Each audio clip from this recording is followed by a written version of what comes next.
پہلی بات تو یہ ہے کہ یہ بڑے دکھ کی بات ہے کہ ایک مسلمان دوسرے مسلمان کو اختلاف کرنے کے اوپر، اور وہ اختلاف بھی سنت کے مطابق ہے، جو ہے مسجد سے نکال رہا ہے. یہ بہت بڑا المیہ ہے.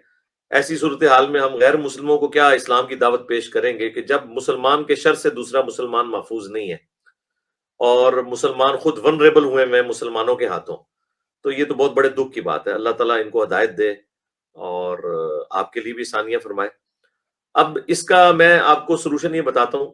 آپ نے کہا کہ مسجد جو ہے وہ دوسری 4-5 کلومیٹر کے فاصلے پہ ہے، تو یہ تو ایک سلوشن ہے. ایک دوسرا سلوشن بھی ہے جو میں اکثر اپنے اسٹوڈنٹس کو بتاتا ہوں کہ آپ ان کے سامنے یہ کام نہ کریں. آپ گھر سے نکلیں ایسے وقت میں جب فرض نماز کے لیے جسٹ اقامت کھڑی ہونے والی ہو، یعنی آپ جوتیاں اتار رہے ہوں، وضو گھر سے کر کے نکلیں، جوتیاں آپ اتار رہے ہوں اور وہاں سے اقامت ہو رہی ہو. جیسے ہی نماز شروع ہو آپ امام کے پیچھے نماز پڑھیں رفع الیدین کے ساتھ ہی، اور جیسے ہی سلام پھرے آپ جو ہے وہ جوتیاں پہنے اور گھر آ جائیں. اگر آپ نے سنت نوافل ادا کرنے ہیں تو گھر آ کے کریں.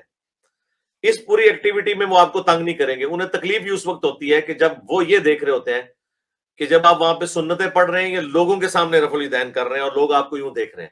جب آپ فرض نماز کے اندر کر رہے ہیں تو امام بھی آپ کو نہیں دیکھ رہا، آپ کے ساتھ 1-2 بندے کھڑے ہوئے دیکھ رہے ہیں، وہ کوئی اتنا بڑا مسئلہ نہیں ہے. ان کو تکلیف یہ ہوتی ہے کہ باقی لوگ وہ نہ کہیں رنگ پکڑ لیں. تو آپ ذرا ایک یہ تجربہ بھی کر کے دیکھ لیں.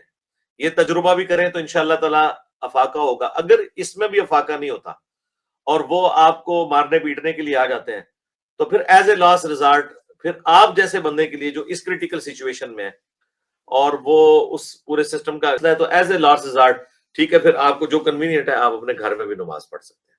لیکن یہ تمام شرائط کے بعد، یہ سارے تجربات کرنے کے بعد، یہ آخری دوائی ہے جو میں آپ کو دے رہا ہوں. ٹھیک ہے.